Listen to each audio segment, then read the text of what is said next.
Welcome to Kindle English Podcast, your cozy space to learn, grow, and speak confidently. Hey everyone, welcome to the Kindle English Podcast right here on YouTube. I'm so happy you're here today because, oh my gosh, this episode is going to be something special. I want you to close your eyes for a second. Well, actually, don't close your eyes if you're walking or driving, but just imagine this. You're waking up in a city where every single street has a story to tell. Every corner, every sound, every smell is just alive with energy. We're talking about New York City. Okay, I already have goosebumps, Hazel. I'm not even kidding. New York is one of those places that it gets under your skin, you know? It really does.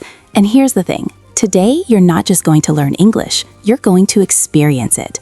We're going to take you through an entire day in New York City, from ordering your morning coffee in a cozy little cafe, to hearing those fast-paced conversations on the subway, to walking through the peaceful paths of Central Park.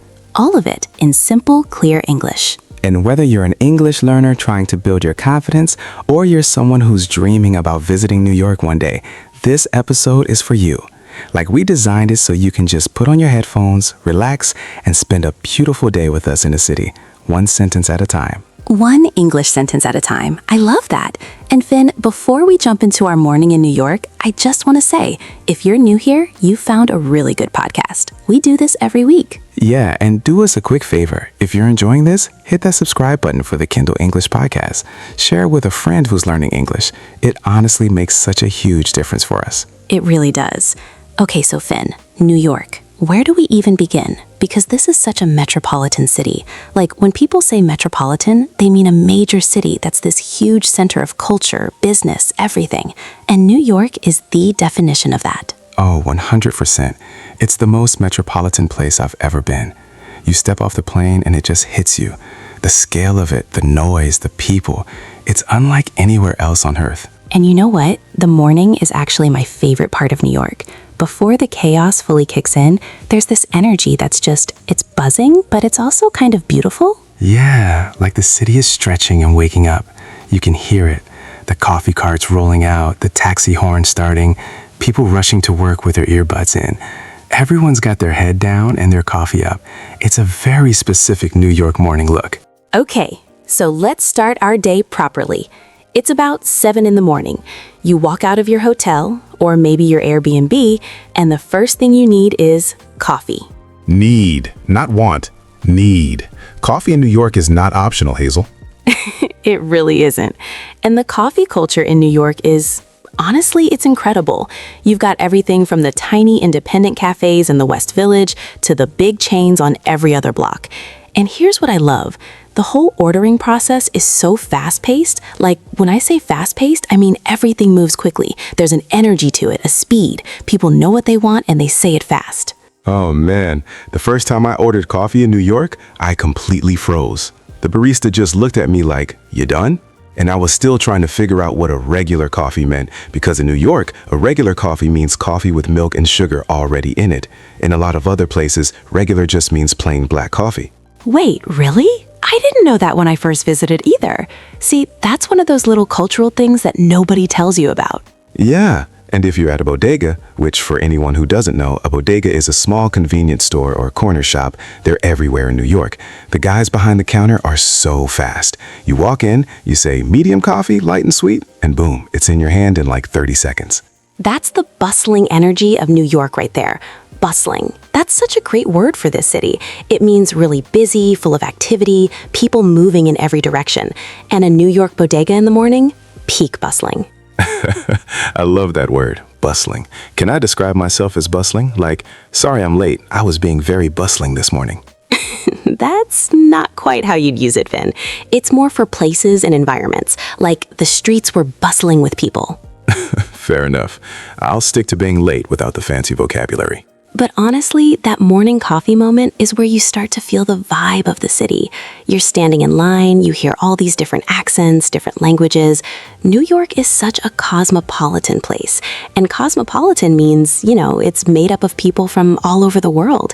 It has this international, sophisticated feeling. That's so true. I remember standing in a cafe in Midtown once, and the couple in front of me was speaking French, the barista was speaking Spanish to his coworker, and the guy behind me was on the phone in what I think was Korean. And I just thought, where else does this happen? That's the magic of a cosmopolitan city. Everyone belongs there somehow. All right, so we've got our coffee. Now what? We got to get somewhere, right? Subway time. And this is where the real New York experience begins, honestly. The subway system is, okay, it's old. Let's just say that. Some of those stations have been there for over 100 years, but it works, and it's how everybody gets around. I have a love-hate relationship with the New York subway. On one hand, it's incredible. It runs 24 hours a day, 7 days a week. You can get almost anywhere in the city for a single fare.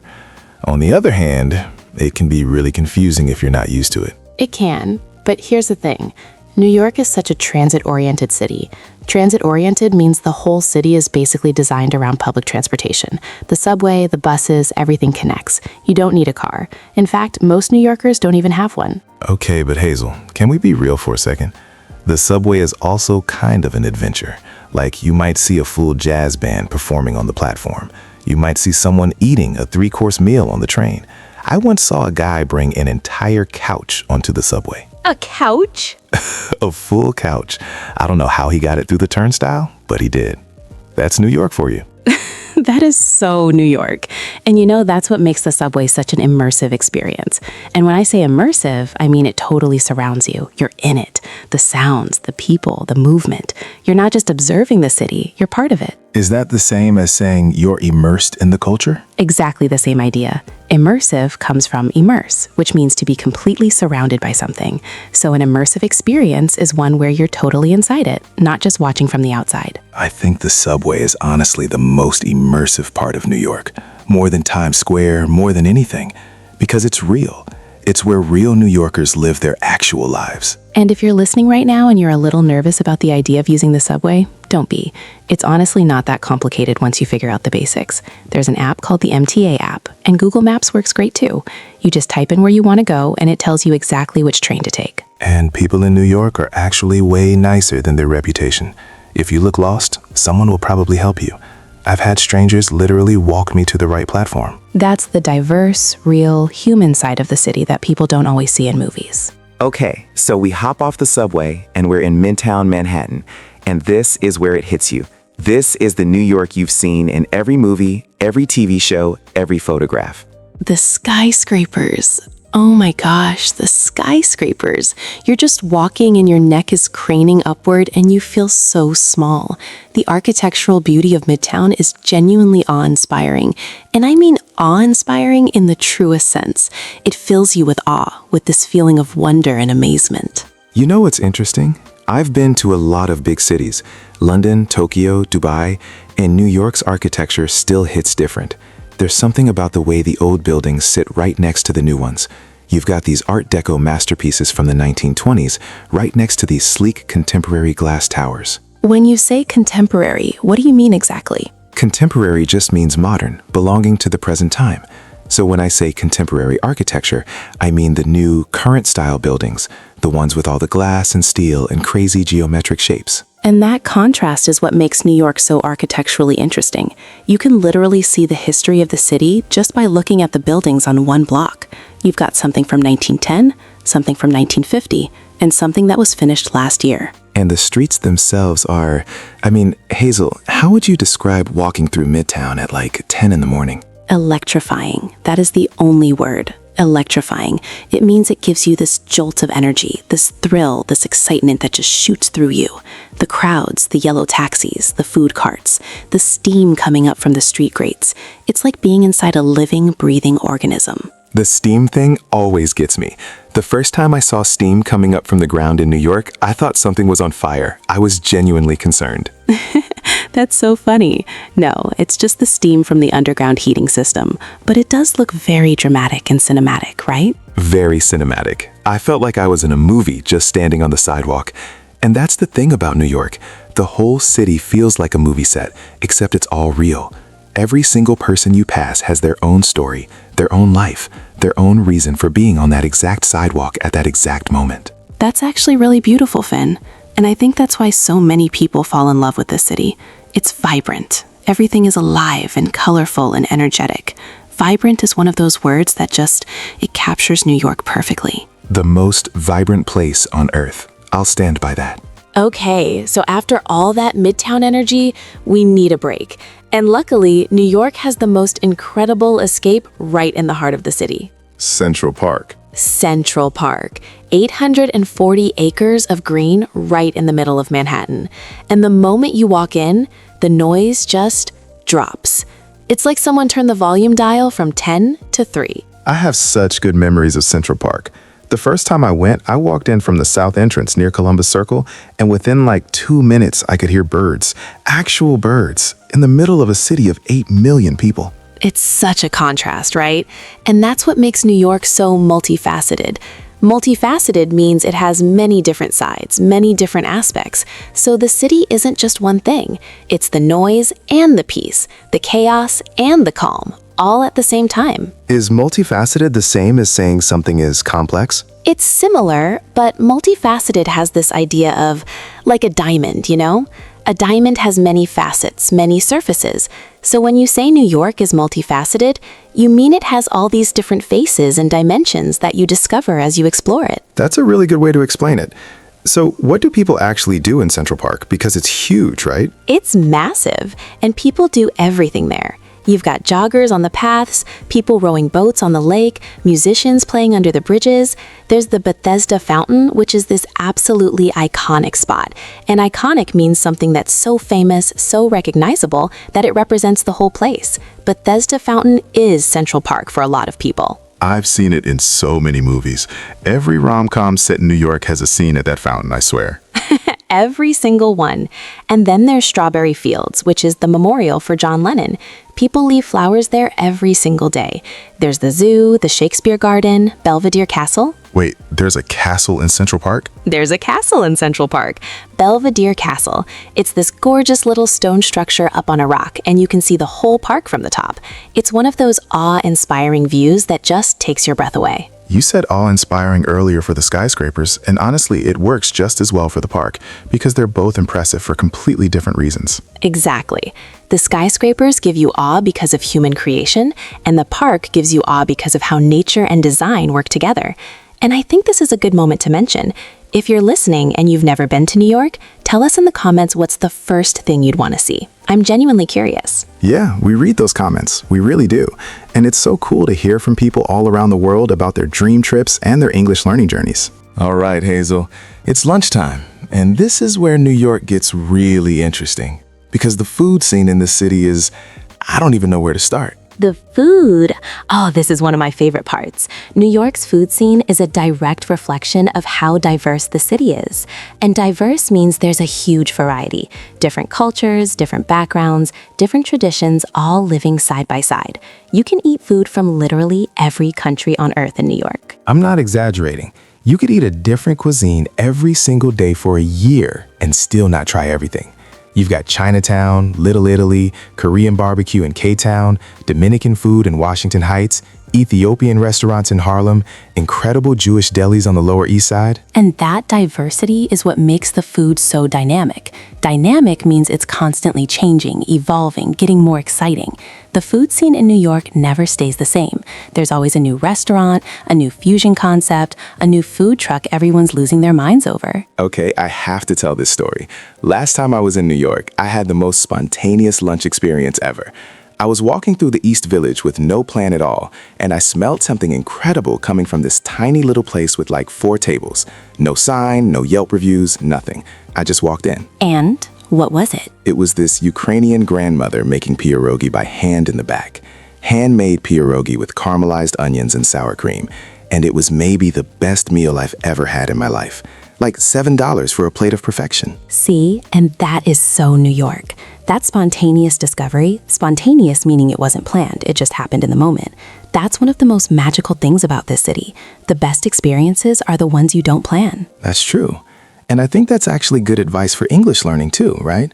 Like, the best learning moments are often spontaneous. You're not sitting with a textbook, you're having a real conversation or listening to something real, and suddenly a word just clicks. I love that connection, Finn. And speaking of food, I want to mention something for our listeners. If you ever go to a restaurant or a food cart in New York and you're not sure how to order, don't stress about it. Most people are really patient. Just say what you want simply and clearly, and you'll be fine. And you know what phrase you'll hear a lot? Can I get a? That's the most common way New Yorkers order food. Not may I have or I would like, just can I get a bacon, egg, and cheese on a roll? The bacon, egg, and cheese on a roll. That is the iconic New York breakfast sandwich. You have not truly experienced New York until you've had one from a bodega at 7 in the morning. Facts. That is just facts. Okay, it's getting into the afternoon now, and we find ourselves heading toward one of the most famous places on the planet. Times Square. Times Square. And I know, some New Yorkers roll their eyes at Times Square because it's so touristy. But when you're there for the first time, Finn, do you remember your first time? I will never forget it. I walked out of the subway at 42nd Street, came up the stairs, and just stopped. My mouth was open. The screens, the lights, the noise, the people, it was the most exhilarating thing I'd ever experienced. And exhilarating means it gave me this rush, this incredible wave of excitement and energy. That's such a perfect use of that word, exhilarating. It's like a thrill that's so intense it almost takes your breath away. And Times Square is exhilarating because it's sensory overload in the best way. Everything is moving. Every screen is showing something different. Street performers are everywhere. People from every country in the world are taking photos and soaking it all in. And you know what? I think Times Square is the perfect example of how urbanized New York is. When we say urbanized, we mean it's been completely developed into a dense, modern city environment. There's nothing natural about Times Square. It's pure human creation, pure city energy. Is urbanized different from urban? Good question. Urban just means relating to a city. Urbanized means a place that has become heavily developed and city-like. So you might say a small town got urbanized over time. It changed and became more like a city. New York is one of the most urbanized places in the world. I mean, you can't get more urbanized than Times Square. There's not a single blade of grass in sight. Not one. But that's the beauty of it in a weird way. It's unapologetically urban, and it's pedestrian friendly too, which surprises a lot of people. Wait, Times Square is pedestrian friendly? It actually is now. They closed off a big section to cars years ago and made these pedestrian plazas with tables and chairs. Pedestrian friendly means it's designed for people walking, not for cars. You can just wander around safely without worrying about traffic. That's actually really smart. I remember when they did that and it completely changed the vibe. Now people can just sit there and watch the world go by. And honestly, people watching in Times Square might be the best free entertainment in the entire city. The best free entertainment, yes. You'll see someone dressed as the Statue of Liberty, someone doing breakdancing, someone proposing to their partner right in the middle of all the chaos. I once saw Spider-Man and Elmo having an argument. That was very New York. Only in New York. I'd love to know, for those of you watching, have you ever been to Times Square, or is it on your bucket list? Drop it in the comments. Okay, so the day is going on, the sun is starting to get lower, and I think it's time for one of the most magical experiences you can have in the entire city. Walking across the Brooklyn Bridge at sunset. Yes, this is special, Hazel. This is the kind of experience that stays with you forever. The Brooklyn Bridge is one of those culturally rich landmarks that's more than just a bridge. When I say culturally rich, I mean it's packed with history, meaning, and significance. It was built in 1883, and it connected Manhattan and Brooklyn for the first time. It changed the entire city. And when you walk across it, which is about a mile, so it takes maybe 30 minutes, you're on this elevated pedestrian walkway above the cars. And the views are, I'm going to use Hazel's word from earlier, awe-inspiring. They really are. You can see the Statue of Liberty, the Manhattan skyline, the water sparkling below you. And at sunset, when everything turns golden and pink, it's one of those moments where you just stop talking and take it all in. I walked across it at sunset once with a friend, and neither of us said a word for like 10 minutes. We just walked and looked. And that's saying something because you know I never stop talking. That is saying something, but I think that's the power of New York. It can be this loud, electrifying, bustling place, and then suddenly you find these pockets of pure beauty and silence. It's so multifaceted. And once you get across to the Brooklyn side, you're in Dumbo, which stands for Down Under the Manhattan Bridge Overpass, which is maybe the best neighborhood acronym ever. It really is. And Dumbo is this amazing neighborhood with cobblestone streets, art galleries, that famous photo spot where you can see the Manhattan Bridge framed between two buildings. The Washington Street photo. Everyone takes that photo. And honestly, it is as beautiful in real life as it looks on Instagram. Sometimes things are overhyped, but not that. Not that. And Dumbo also has incredible ice cream at this place called the Brooklyn Ice Cream Factory. After walking across the bridge, sitting by the water with an ice cream cone, watching the city lights start to come on, that is a perfect New York evening moment. That whole experience, the bridge, the sunset, the ice cream, the views, it's honestly exhilarating in a completely different way than Times Square. It's a quieter kind of thrill. So the sun has gone down and the city completely transforms.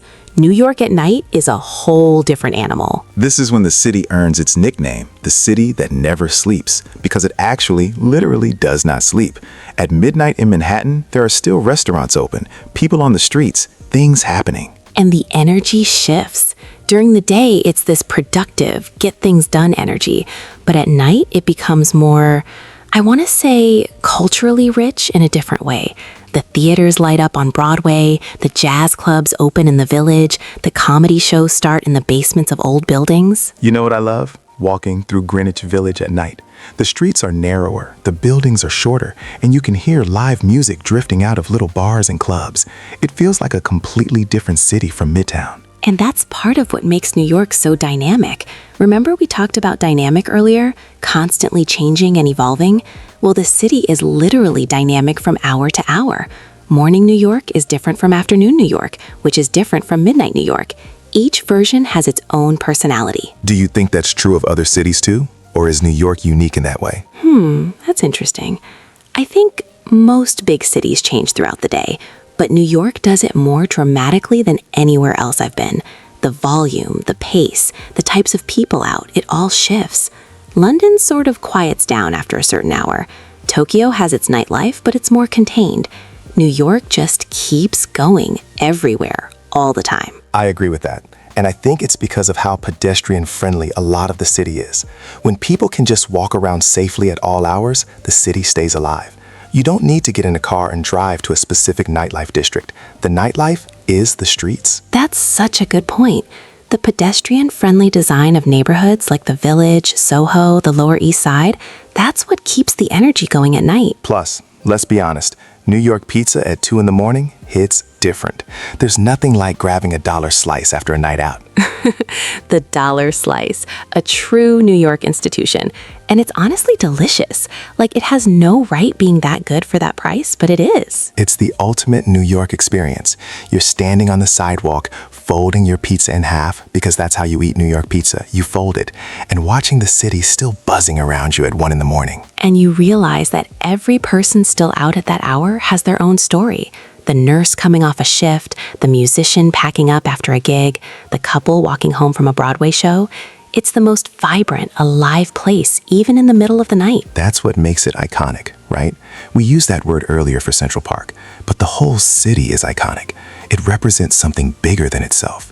When people think of America, when people think of cities, when people think of possibilities, they think of New York. They really do. And honestly, I think that's why this episode matters. It's not just about English vocabulary. It's about understanding the feeling of a place through language. When you know words like vibrant and bustling and electrifying, you can actually describe the world around you in a way that captures the real experience. So our day is winding down. We've had our coffee, taken the subway, walked through Midtown, explored Central Park, eaten amazing food, crossed the Brooklyn Bridge at sunset, and soaked in the nightlife. Not bad for one day, Hazel. Not bad at all. And I hope everyone listening feels like they were right there with us. You know, I think the big things to take away from today are words like metropolitan and cosmopolitan, those words that describe a city that's truly world-class and international. And then words like bustling and vibrant and electrifying that capture the energy you feel when you're there. And words like immersive and multifaceted, which describe how deep the experience goes. New York isn't just one thing, it's 100 things happening at once, and you're right in the middle of all of it. And I love that we talked about the city being transit-oriented and pedestrian-friendly, because those are words you can actually use in everyday English when describing any city, not just New York. If someone asks you about your hometown, you could say, "Oh, it's not very pedestrian-friendly," or "It's becoming more transit-oriented." These are words that make you sound natural and fluent. That's a really good point.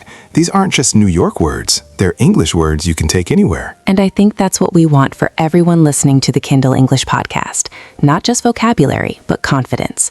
The confidence to describe places, feelings, and experiences in a way that feels natural and real. And thank you for spending your day with us. Like, genuinely, we know you have a million podcasts and videos you could be watching, and you chose to hang out with us. That means a lot. It means everything. Cheerfully. And hey, if you enjoyed this episode, please give it a like, subscribe to the Kindle English podcast if you haven't already, and share it with someone who would love a virtual day in New York City. Yeah, share it with that friend who keeps talking about wanting to visit New York but hasn't booked the ticket yet. Maybe this will push them over the edge. The edge in a good way. In a good way, yes. And leave us a comment. What's the one place in New York you'd want to visit most? We want to know. We really do. All right, everyone. Thank you so much for listening. We'll see you in the next episode. And remember, if you ever find yourself standing in Times Square with your mouth open, just know, we've all been there. See you next time. Bye, everyone. Bye. Don't forget to fold your pizza.